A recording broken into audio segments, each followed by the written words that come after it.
Digital transformation is a really key process to understand as we enter the ever-approaching and ever-changing digital era. A really great resource for further understanding this information is the book Superintelligence by Nick Bostrom. This really great resource dives into a couple of concepts, but all are primarily related to the concept of artificial intelligence, that being machine learning based in logic developed by human beings. Superintelligence, though, is a form of artificial intelligence that goes much further than those currently in existence. Superintelligence is a form of intelligence that humans not just create, but exceeds humans' own ability to interact, comprehend, solve problems, etc. So a superintelligence at its core is really just an intelligence that's this much better than a human intelligence. AI, on the other hand, then, is just an intelligence that humans can make that is either inferior or equal to human intelligence at the time.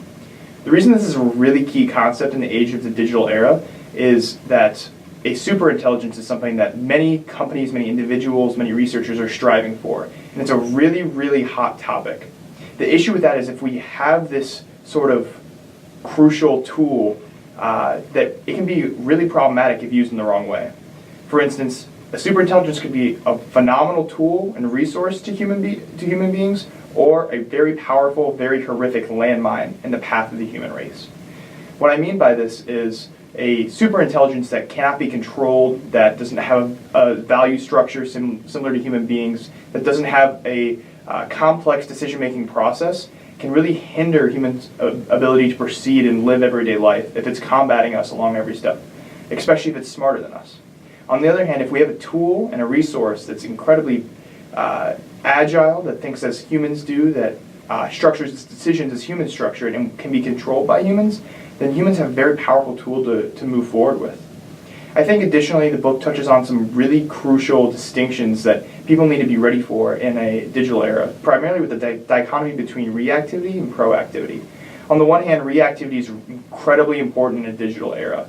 We're talking about a globalized commerce, a globalized marketplace, and change happens at the snap of a finger, which means that things can go from the exact plan that we're talking about to that technology being irrelevant in the span of minutes, even seconds.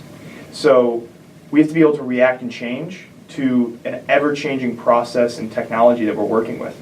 However, we also have to be proactive. We have to think ahead. We have to be able to plan and use our teams and teammates and co-creators to create visions that are not based specifically in the technology themselves. The technology needs to be tools and processes we use to achieve those visions, because if the tools are changing, we can still achieve the same mission with more efficient tools. But if we're making that technology really the core, the really baseline understanding of what we're doing, we never truly can achieve a higher level of reality. We are stuck and absolutely capped by that level of technology that we're using.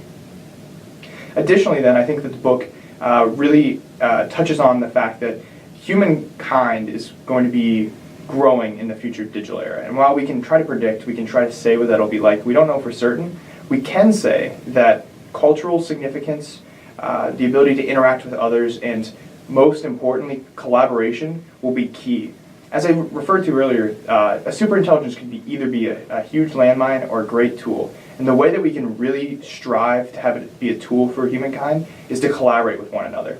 If we put egoism and selfishness aside for the monetary rewards that might come with developing the first superintelligence, and instead work cohesively as a community, as a humankind, as a race, we can develop a superintelligence more succinctly as a group that follows the value structures and decision matrices that we're really looking for, as opposed to a singular perspective that can be really detrimental.